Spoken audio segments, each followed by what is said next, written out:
Police have arrested a convicted murderer in connection with the killing of a 17-year-old girl. Her body was found back in October, torched next to a trash bin in Sweetwater. CBS 4's Gabby Fleischman is live in Sweetwater with more on this. Gabby.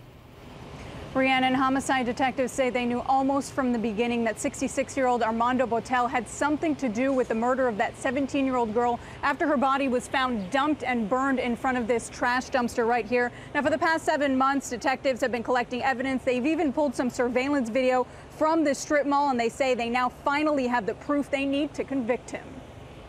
A convicted murderer under arrest again, this time in connection with the killing of a 17-year-old South Florida girl whose body was found torched next to a trash bin. When they put out the fire, they realized that they had the remains of a human that had been burnt beyond recognition. Friday morning, police took Armando Botel into custody and charged him with second-degree murder. Detectives say the 66-year-old killed Romina Fernandez back in October, then set her body on fire in the alley of a Sweetwater strip mall to cover it up. The teen's family had reported Fernandez missing just hours before she was found dead. Homicide detectives say Fernandez had known her killer for years. The victim has known this subject since she was 15 years of age. According to an arrest report, Botel had been selling and providing the victim with Xanax and other drugs since the victim was 15 years old. It goes on to say that their relationship developed into an intimate and stalking relationship to the point that the defendant became obsessed with the victim, eventually paying a friend to follow her around.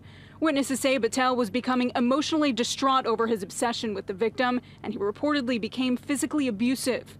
The day Fernandez disappeared, detectives say both of their cell phones pinged off the same tower near Botel's home. We don't know if, in fact, he abducted her or she went with him on her own, by her own free will. Surveillance video from the strip mall also captured someone in a Mercedes dumping the teen's body and setting it on fire. Cops say that car belongs to Botel. During multiple interrogations over the past 7 months, homicide detectives say Botel's story just didn't add up. And Miami-Dade police say Botel served time in prison back in the 80s for second-degree murder. He's now being held here on no bond. We're live from Sweetwater.